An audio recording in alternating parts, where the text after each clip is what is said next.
ओम शांति।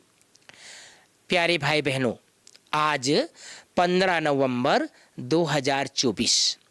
मैं शुरू में बता देना चाहता हूं, आज का दिन हम सब के लिए बहुत ही यादगार और शुभ दिवस है।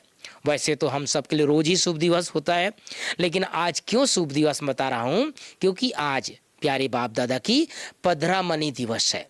नुमा शाम को हम सभी डायमंड हॉल में अव्यक्त बाप दादा से अव्यक्त मिलन मनाएंगे। जब भी बाबा का तिथि होता है, बाबा का जो डेट फिक्स हुआ रहता है, उस दिन हम सबका विशेष अनुभव है।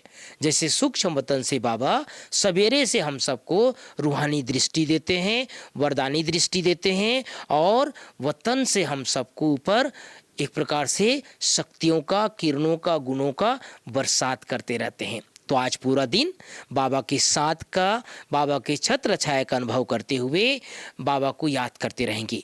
आज की मुरली से मुख्य 5 बातें। पहली बात, मीठे बच्चे अपनी जांच करो कि कितना समय बाप की स्मृति रहती है, क्योंकि स्मृति में है ही फायदा और विस्मृति में है ही घाटा।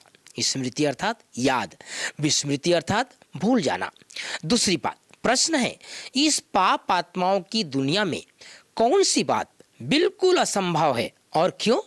उत्तर है, यहाँ कोई कहे कि हम पुण्य आत्मा है। बाबा कितनी सुंदर बात, गुही बात बता रहे हैं हम सबको।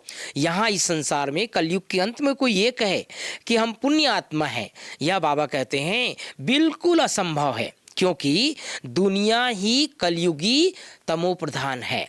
मनुष्य जिसको पुण्य का काम समझते हैं वह भी पाप हो जाता है।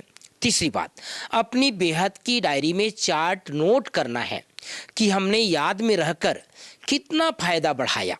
इस जन्म में छोटेपन से हमसे कौन कौन से उल्टे कर्म अर्थात पाप हुए हैं, वह बाप को सुनाकर हल्का हो जाना है ना। आज जब मुरली में सुन रहा था, आप सबको रिकॉर्डिंग कर रहा था, मुझे मनोहर दादी की एक बात याद आ रही है भाई बहनों।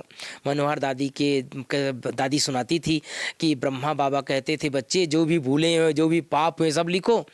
तो दादियाँ कहती थी, हम तो बहुत छोटी उम्र में आ गए थे, कोई 9 साल, कोई 10 साल, कोई 11 साल, और उस जमाने में थोड़ी दुनिया भी ठीक थी, कुछ गलती तो हुई नहीं रहती थी। तो बहुत याद करके दादी कहती थी, बहुत याद, अपने आप को एकदम याद दिलाना पड़ता था मेरे से क्या गलती हुई है। तो कभी कभी छोटेपन में कभी 5 पैसा उठा लेते थे, कभी 2 पैसा छुपा लेते थे, वो भी बाबा कहते थे लिखो और बाबा को सुनाओ। तो ये सुंदर विधि है। हम सबको जो बचपन से कुछ भी भूल हुई, गलती हुई है, उसे बाबा के सामने रख देना है लिख करके, है ना। जब मधुबन आते हैं या सेंटर में बाबा का जो लेटर बॉक्स रहता है उसमें डाल देना है और हल्का हो जाना है। आज की मुरली में चौथी बात, वरदान, कर्म बंधन को सेवा के बंधन में परिवर्तन कर, सर्व से न्यारे और परमात्मा प्यारे भव। पांचवी बात, स्लोगन है, श्रेष्ठ आत्मा वह है जो स्वस्थिति द्वारा हर परिस्थिति को पार कर ले। तो भाई बहनों, हम सबको प्यारे बाबा ने विशेष इशारा दिया है, इस संसार में कोई भी आत्मा पुण्य आत्मा नहीं हो सकता, क्योंकि कलयुगी दुनिया है। और जैसे मैंने शुरू में बताया, आज प्यारे बाबा की पधरामणि दिवस है। नुमा शाम को हम सभी अव्यक्त बाप दादा से अव्यक्त मिलन मनाएंगे, अव्यक्त मुरली सुनेंगे। इस सीजन की, इस वर्ष की 2024-25 की बाबा की ये दूसरी मुरली होगी। ओम शांति, ओम शांति।